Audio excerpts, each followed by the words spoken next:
Normally whenever Boxcutter is used, your shapes will come in drawn like this whenever you're drawing a cut. You can press H and it will turn it into a wire shape, which in this update we've done some changes with the ability to display live status. So whenever you're pressing L to toggle between live shapes and non-live, you'll now have feedback even if you're in a wire state, which was something that wasn't previously available. However, the thing of note is that normally your shapes come in with a color tint indicating the operation, along with a black border.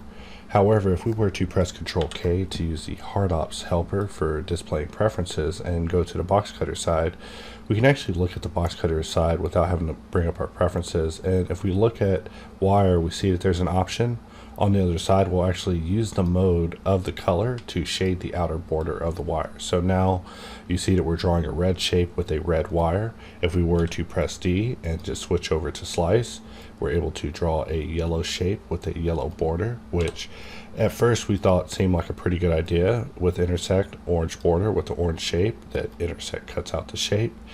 But really, it's something that you can change at your own whim just by going under your color preferences and just toggling off the toggle for use mode at the opposite side of wire inside of your preferences, but just letting users know that there are options for you to change your color display type on the fly. However, I've already returned back to the default because it is my favorite.